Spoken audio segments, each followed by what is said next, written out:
So naman kaya mga kabayan, ako'y naririnig na naman at magpapakita na naman sa inyo ng isang masarap na luto. Ako'y maulang panahon na naman kaya tayo magluluto ngayon ng pangminindal, pagmerienda natin. Tayo magpapansit gisadaw, kanton, pansit kanton gisadaw mga kabayan. Itaw tayo magpiprito muna ng ating mga chicken liver na yan. Yan ang ating gagamitin parang pinakakarni diyan. Ako talaga nung paborito ko itong chicken liver sa mga pagpapansit, mga bihon, mga miki, mga kanton. Yan.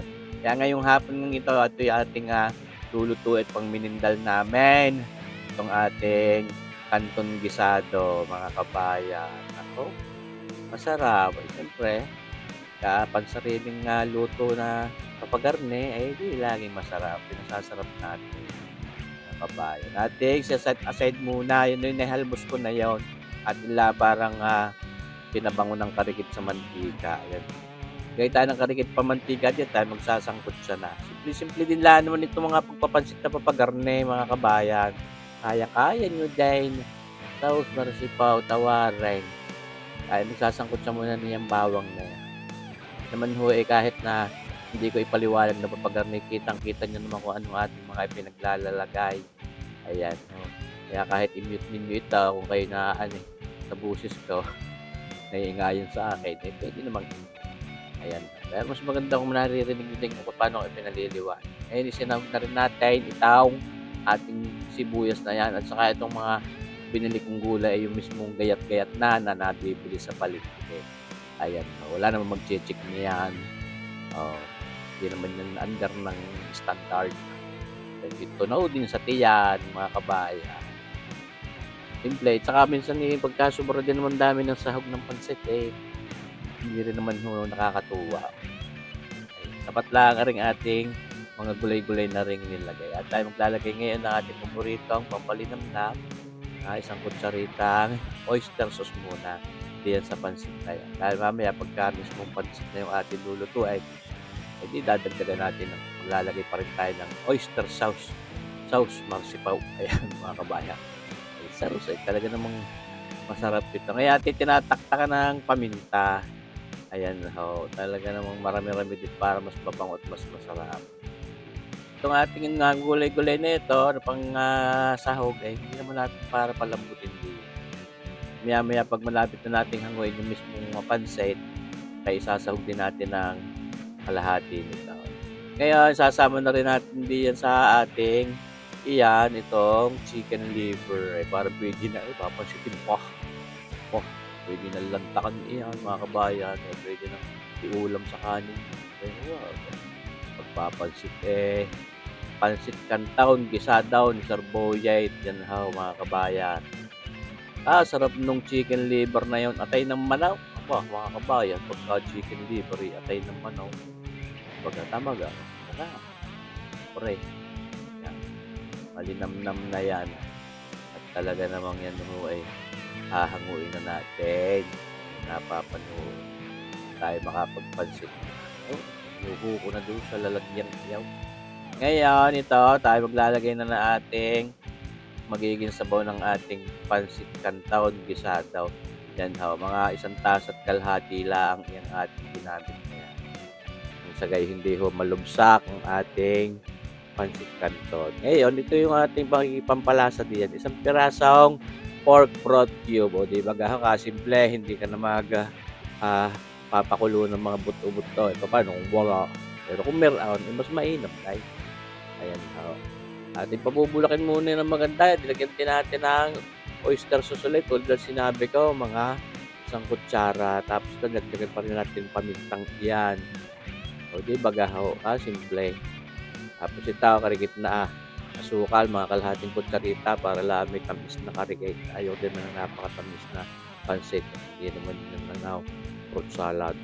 At ito, hindi mawawala, pampaganda lalo ng kulay, itong black caramel na yan. Para mas enticing ang kulay ng ating pansit canton gisadaw. Ayan.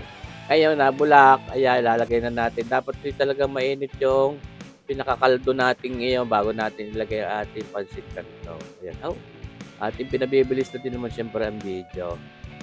Ayan, sapat na sapat lang yung sabaw na yung ginamit natin.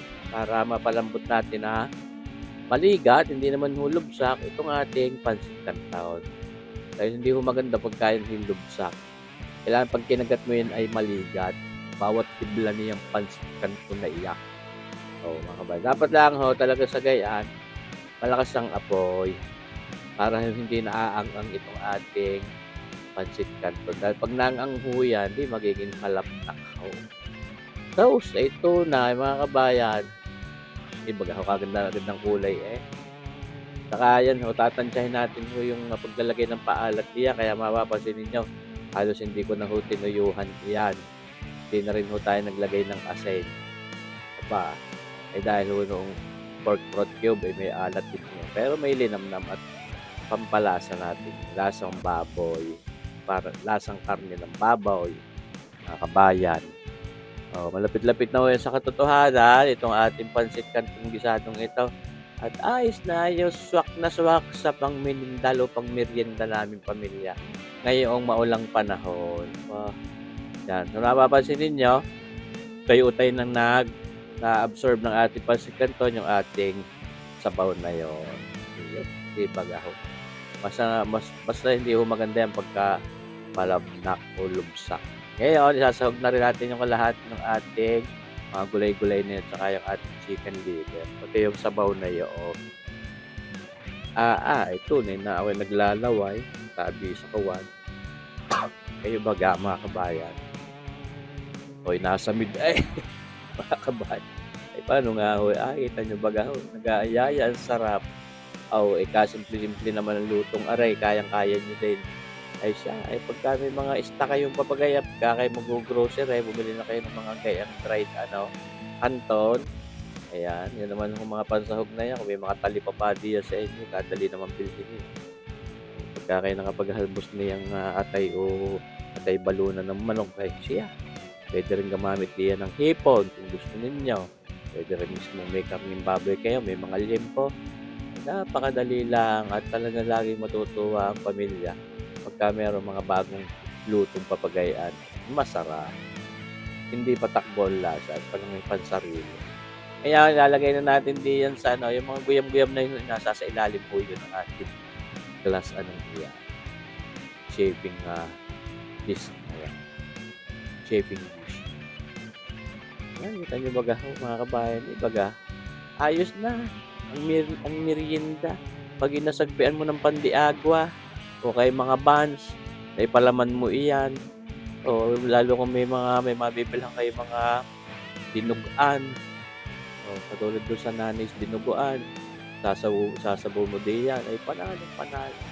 Yung natira nating pansahog, ayan, ginagawa natin topic para for the vlog din, para may forma. Ay, sos marasip yung tawarin.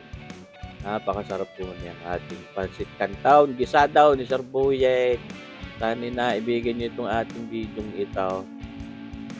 Ako yung naglalaway na tunay. Dati ating lalagyan pa rin diyan ng pang garnish natin at pampasarap din lalo.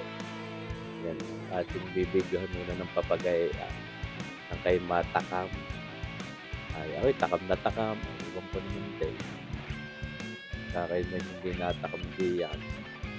Saya mga kabayan, maraming salamat sa inyong panunood. Sana ay lagi nyo pa rin abangan sa mga susunod pa nating cooking videos. Mabuhay po tayong lahat. God bless!